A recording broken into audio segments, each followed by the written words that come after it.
Ask and you shall receive. Here is my lasagna recipe.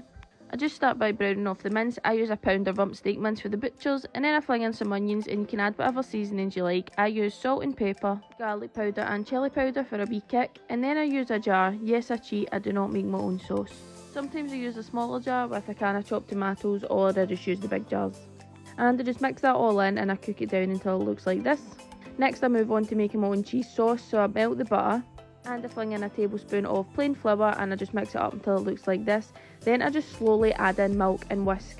Every time it thickens, I then just add a wee drop more and then whisk it, and I just continue that process until it looks the consistency and the amount that I want. Then when it's ready, I just add some salt and pepper and cheese, and I can just add as much cheese as you like here. And just keep whisking it until it looks like this.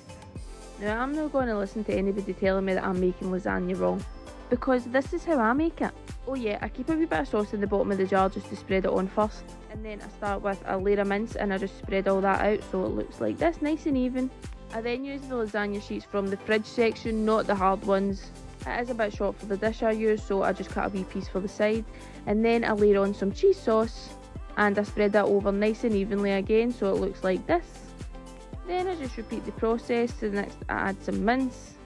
Maybe one day I will make my own pasta sheets, and maybe one day I will make my own sauce, but for now this is how it's done. So the next layer of pasta I put the cut at the opposite side, and the following layer I put back to the other side. And I just keep layering it up until everything is finished. Then in the last layer I just add some cheese sauce and I fling on the rest of the cheese. At this stage you can really add as much cheese as you like, and then I fling on some parsley. And this is how it should look before it's cooked. I fling it in the oven covered with tin foil for 30 minutes, and then I remove the tin foil for about 10 to 15 minutes. Aidan requested it crispy today, so that's why the edges are quite crispy, but it was so delicious. And you can just pair it whatever you like. We had some salad, chips and some garlic bread. Let me know if you decide to make it.